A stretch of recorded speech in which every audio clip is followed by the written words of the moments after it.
अभिनेता सैफ अली खानवरील हल्ल्यामुळे बॉलिवूड पुन्हा हादरलं। मध्यरात्री 2 वाजता राहत्या घरात सैफवर अज्ञाताकडून चाकू हल्ला। चोराचा प्रतिकार करताना सैफ गंभीर जखमी।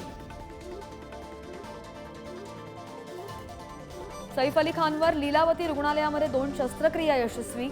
मणक्यातून 2.5 इंचाचा चाकूचा तुकडा काढला। डॉक्टरांची माहिती। सैफवर हल्ला करणाऱ्या आरोपीवर हत्येच्या प्रयत्नाचा गुन्हा दाखल। चोरीसाठी हल्ला की हत्येचा प्रयत्न या अँगलनं क्राईम ब्रांचकडून तपास सुरू।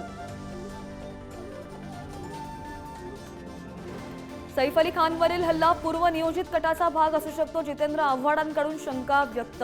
मुलाचं नाव तैमूर ठेवल्यावरून सैफ वारंवार टार्गेट। तपास त्या दिशेनं करण्याची मागणी। टोरेस पाठोपाठ मुंबईमध्ये मनी एस घोटाळा उघड। 2 संचालकांना पोलिसांनी केली अटक। 24% परताव्यानं शेकडो गुंतवणूकदारांची केली फसवणूक।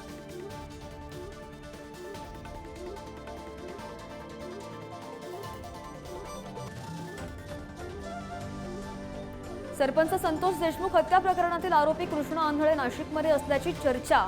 मुक्तिधाम मंदिर परिसरामध्ये फिरत असल्याची चर्चा।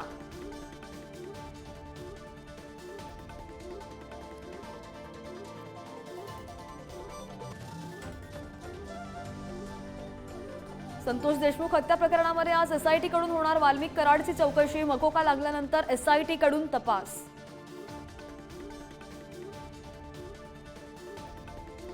लाडकी बहीण योजना ही संविधानाच्या चौकटीमधील महिला कल्याणाची योजना। सरकारचं नागपूर खंडपीठात शपथपत्र।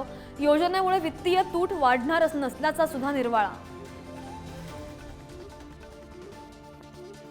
ऐन हिवाळ्यामध्ये राज्यामध्ये वीज टंचाईचं संकट। 25,000 मेगावॅट विजेची मागणी।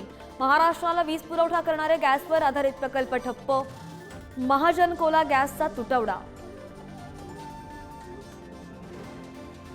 मुंबईमधील प्रदूषणाची हायकोर्टाकडून गंभीर दखल। पेट्रोल आणि डिझेलच्या गाड्या टप्प्याटप्प्यानं काढून टाकणं अव्यवहार्य आहे का? अभ्यास करा।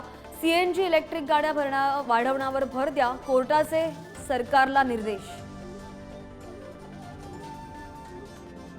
देशभरातील सरकारी कर्मचाऱ्यांसाठी आनंदाची बातमी। केंद्र सरकारकडून 8व्या वेतन आयोगाच्या स्थापनेला मंजुरी। 7वा वेतन आयोग 2026 मध्ये संपणार।